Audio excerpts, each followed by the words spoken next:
Bonjour, bienvenue à cette section sur la gestion de projet. Dans cette section, vous apprendrez à gérer efficacement des projets et des tâches pour vous et vos employés. Vos employés doivent savoir qu'ils peuvent compter sur vous pour développer un résultat quantifiable et une série d'étapes pour l'atteindre. Le fait est que vous devez être doué en gestion de projet pour réussir dans la vie et surtout dans votre carrière.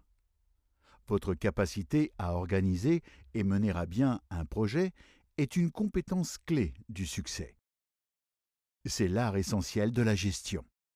C'est la manière dont vous vous décuplez vous-même et vos résultats. Votre capacité à gérer des projets de toutes sortes est absolument indispensable pour devenir financièrement indépendant et leader dans votre domaine. Pour vraiment réussir dans la vie, vous avez besoin d'avantages et d'assistance. Si vous voulez accomplir de grandes choses et vivre la grande vie, vous allez avoir besoin de l'aide de nombreuses personnes. Et vous devez être doué pour coordonner les activités de plusieurs personnes dans une seule direction, vers un objectif prédéterminé. Si vous ne développez pas vos compétences en gestion de projet, vous serez quand même impliqué dans le projet, mais toujours en tant que membre de l'équipe au lieu de chef d'équipe.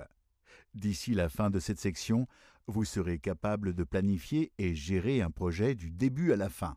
Vous pratiquerez cette compétence en effectuant un exercice durant lequel vous cartographierez chaque étape d'un projet. Commençons. Dans cette leçon, nous allons discuter de comment développer votre autodiscipline pour pouvoir gérer plus efficacement vos projets et tâches. Comme toute chose, la gestion de projet demande de la pratique. Elle requiert de l'autodiscipline. Elle demande que vous ayez la volonté de ne pas plonger la tête la première dans une tâche avant d'y avoir réfléchi sérieusement. Beaucoup d'individus sont en mode réactif. Ils réagissent à ce qui se passe autour d'eux et répondent à leurs émotions du moment. Ils n'approfondissent pas les choses. Ils tirent des conclusions et prennent des décisions sans se soucier d'analyser en détail la situation. Ils commettent des tas d'erreurs et sont considérés comme incompétents et désorganisés. Ne soyez pas l'un d'entre eux. La première étape pour développer votre autodiscipline est de décider exactement ce que vous voulez accomplir dans chaque projet ou tâche, et ensuite de le définir en termes de résultats concrets autant que possible. Demandez-vous qu'est-ce que je veux accomplir? Quand est-ce que je veux l'avoir accompli? Pourquoi est-ce que je veux atteindre ce résultat particulier? Avant de passer à la suite, mettons ceci en pratique avec un exemple concret tiré de votre liste de tâches. Prenez un moment et choisissez un projet ou une tâche que vous devez réaliser pour le travail. Pour tirer le maximum de secours, essayez de choisir une tâche qui se trouve sur votre liste depuis un moment, ou dont vous n'avez pas pu vous occuper aussi rapidement que vous l'espériez. Une fois la tâche définie, l'étape suivante est d'identifier exactement quel comportement vous devez changer pour développer plus d'autodiscipline. Par exemple, si vous aimeriez développer de l'autodiscipline pour achever plus de projets dans les temps, mais que vous remettiez toujours vos tâches à plus tard en arrivant au bureau le matin, alors ce comportement doit changer. Une fois que vous avez déterminé les comportements que vous devez changer, la troisième étape est d'identifier tous les obstacles à ce changement de comportement. Par exemple, dans l'exemple que je viens de donner, un de vos obstacles pourrait être que vous remettez vos tâches à plus tard le matin parce que vous manquez d'énergie, que ce soit parce que vous n'avez pas assez dormi ou pas bien planifié votre journée la veille, et donc vous ne savez pas par où commencer le matin. La quatrième étape est sans doute la plus importante du processus, et c'est de concevoir un plan d'action. Après avoir complété les autres exercices, vous devriez avoir une idée claire de ce que vous voulez exactement. Maintenant, prenez votre plume et déterminez les étapes nécessaires pour développer cette discipline. Devriez-vous vous coucher plus tôt? Commencer à planifier vos tâches la veille? Avoir un agenda ou un autre outil pour vous aider à garder le cap? Écrivez toutes les étapes requises, du début à la fin, afin de développer la discipline nécessaire pour commencer à réaliser vos tâches dans les temps et efficacement. Et pour finir, ces étapes ne signifieront rien si vous n'assumez pas vos responsabilités d'une manière ou d'une autre. Si vous ne devez pas rendre des comptes quand vous échouez à une discipline que vous désiriez développer, alors vous retomberez probablement bien trop vite dans vos vieilles habitudes à la moindre difficulté. Parlez autour de vous de votre plan pour devenir plus discipliné et comment vous allez y arriver, et demandez qu'on vérifie régulièrement vos progrès. N'oubliez pas, l'autodiscipline est une compétence essentielle pour maîtriser la gestion de projets et de tâches. Alors assurez-vous de développer les efforts nécessaires pour développer cette compétence. Rebonjour. Dans cette leçon, nous allons discuter de comment maximiser votre productivité personnelle pour compléter vos tâches et projets plus rapidement et efficacement. La productivité de votre équipe commence par vous. Un des grands dangers de la gestion de projet, c'est que trop de gens pensent déjà savoir ce qu'ils ont besoin de savoir à ce sujet. Ils tiennent pour acquis leur capacité à jongler plusieurs rôles en même temps. Ils tombent dans le piège de l'intelligence de l'exécutant peu performant. Ils se servent de leur intelligence pour se prouver à eux-mêmes et aux autres à quel point ils sont assurés et capables. Et en définitive, ils rejoignent les rangs des incompétents. En décidant d'exceller à la gestion de projet, vous commencez à appliquer un processus systématique pour réaliser vos tâches de la manière la plus rentable possible. Votre capacité à faire plusieurs choses à la fois est centrale à tout ce que vous accomplissez d'autre. Et ce n'est pas difficile à apprendre. Afin de devenir le plus productif possible, la clé est de déterminer quel domaine contribue majoritairement à vos résultats. Quels domaines, si vous vouliez y travailler toute la journée, auront l'impact le plus important sur votre succès, ou vous feront avancer le plus vers vos buts.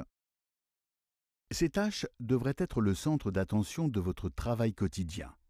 Si une tâche qui ne rentre pas dans ces catégories vous tombe dessus, déléguez-la ou, au moins, remettez-la à plus tard. Nous discuterons plus loin et en détail de comment déléguer correctement. Pour analyser mes tâches quotidiennes et déterminer comment maximiser mon rendement personnel, j'utilise une méthode très simple pour prioriser mon travail. Elle s'appelle la méthode ABCDE. Essentiellement, vous passerez chaque tâche en revue et vous lui assignerez une lettre. A veut dire très important, une tâche que vous devez absolument faire. Les conséquences négatives seront graves si vous ne la faites pas ou ne la faites pas à temps. B veut dire une tâche importante que vous devriez faire. Elle n'est pas aussi importante qu'une tâche A et les conséquences négatives sont minimes si vous ne la faites pas. C veut dire une tâche que vous devriez idéalement faire, mais qui n'est pas aussi importante qu'une tâche A ou B. Il n'y a pas de conséquences négatives si vous ne la faites pas. D signifie à déléguer. Vous pouvez assigner la tâche à quelqu'un d'autre qui peut faire le travail à votre place. La règle est de déléguer le plus possible afin de vous libérer pour faire les choses que vous seul pouvez faire. E signifie à éliminer dès que possible. Vous devriez éliminer toutes les activités possibles pour vous dégager du temps. Après avoir effectué cet exercice, vous pouvez clairement déterminer une ou deux tâches que vous devriez faire avant tout. Refusez toute diversion ou distraction et concentrez-vous résolument sur la réalisation de ces projets. La plupart du stress que vous expérimentez dans votre vie professionnelle découle des tâches à priorité basse. Le plus incroyable, c'est que dès que vous commencez à travailler sur ces activités à valeur élevée, tout le stress disparaît et vous devenez aussitôt plus productif. Décidez-vous aujourd'hui à fixer des priorités claires dans tous les domaines de votre vie professionnelle et choisissez toujours les activités qui assurent les meilleurs résultats, rendements et prospérité à long terme. Rebonjour. Dans cette leçon, nous allons discuter de comment maîtriser l'art de déléguer pour maximiser la productivité, la vôtre et celle de votre équipe. Apprendre à déléguer efficacement est la clé pour rentabiliser votre temps et décupler votre valeur aux yeux de votre société. Déléguer vous permet de passer de ce que vous pouvez faire personnellement à ce que vous pouvez gérer et c'est une des compétences de gestion les plus importantes et efficaces. Sans capacité à déléguer efficacement, il est impossible de monter en grade vers des postes de cadre et de responsabilité plus élevés. Vous ne déléguez pas seulement pour maximiser votre rendement et votre valeur, mais également pour maximiser le rendement de vos subordonnés. Votre rôle en tant que manager est d'obtenir le meilleur retour sur les investissements et les employés de la société. Déléguer est un outil grâce auquel vous mettez en valeur le meilleur de votre équipe. La maturité pertinente aux tâches des membres de votre équipe équivaut à leur ancienneté et leurs compétences. C'est ce qui détermine votre méthode de délégation. Une faible maturité pertinente aux tâches signifie que vos employés sont nouveaux et inexpérimentés dans ce travail. Dans ce cas, utilisez un style de délégation directe. Dites à la personne exactement ce que vous voulez qu'elle fasse. Une maturité pertinente aux tâches, moyenne, signifie que votre équipe a de l'expérience et sait ce qu'elle fait. Dans ce cas, utilisez une méthode de gestion efficace en déléguant les objectifs. Expliquez à votre équipe le résultat final souhaité, puis laissez-les faire sans intervenir. Une maturité pertinente aux tâches, élevée, survient quand l'employé est très expérimenté et compétent. Votre méthode de délégation dans ce cas est simplement une interaction. À présent, voici 7 étapes essentielles de gestion et de délégation efficace qu'il vous faut savoir avant de commencer. La première est de sélectionner la bonne personne. Choisir la mauvaise personne pour une tâche clé est une raison majeure d'échec. La deuxième est de faire correspondre les exigences de la tâche aux capacités de la personne. Soyez sûr que la personne à qui vous déléguez la tâche est capable de bien faire le travail. La troisième étape est de déléguer efficacement à la bonne personne. Ceci vous dégage du temps pour réaliser plus de tâches à valeur plus élevée. Plus vous pouvez enseigner et déléguer vos tâches essentielles aux autres, plus vous aurez de temps pour faire les choses que vous seul pouvez faire. La quatrième étape implique de déléguer les tâches les plus petites aux employés les plus nouveaux, afin qu'ils gagnent en assurance et en compétences. L'étape suivante est de déléguer tout le travail. Donner 100% de responsabilité pour une tâche est un important motivateur de performance. Plus vous assignez des responsabilités aux bonnes personnes, plus elles gagnent en assurance. Pour la sixième étape, déléguez des résultats clairs, mais mesurables. Si vous ne pouvez pas les quantifier, vous ne pouvez pas les gérer. Expliquez ce qui doit être fait, comment vous pensez que ce devrait être fait et les raisons de le faire. Prenons l'exemple suivant. Si je dis à un employé « Rédigez-moi un rapport sur le client X », le résultat désiré est très peu clair. Si je recommence et modifie ma demande en disant « Rédigez-moi un rapport mensuel sur le client X que je veux lui apporter vendredi », le résultat devient plus clair, mais le contenu du rapport reste vague. L'employé pourrait me renvoyer un très bon rapport qui ne contient pas les données dont je voulais discuter avec le client. La meilleure manière de formuler cette tâche à déléguer serait « Rédigez-moi un rapport mensuel sur le client X que je veux lui apporter vendredi. Le rapport devrait aborder les derniers développements, A, B et C, et les principaux indicateurs clés de performance. » Vous devriez également expliquer pourquoi vous avez besoin de cette tâche, afin que vos employés sachent pourquoi ce qu'ils font est important. Et la dernière étape est de déléguer avec participation et discussion. Invitez les questions et soyez ouverts aux suggestions. Il y a un lien direct entre la participation et la discussion sur une tâche et la compréhension, l'acceptation et l'engagement envers cette tâche. Déléguez de telle manière que votre équipe sorte de la discussion en sentant que c'est à eux de jouer, qu'ils savent ce qu'ils font, qu'ils sont responsables. La plupart du stress que vous expérimentez dans votre vie professionnelle découle des tâches à priorité basse. Étonnamment, dès que vous commencez à travailler sur ces activités à valeur élevée, tout le stress disparaît et vous devenez aussitôt plus productif. Quand vous déléguez, n'oubliez pas de pratiquer la gestion par exception. Fixez des objectifs, critères et échéances clairs pour les tâches déléguées. Une tâche sans échéance n'est qu'une discussion. Puis, demandez à vos subordonnés de venir vous trouver uniquement s'ils rencontrent un problème. Tant qu'ils sont dans les temps et les limites budgétaires, inutile de venir au rapport.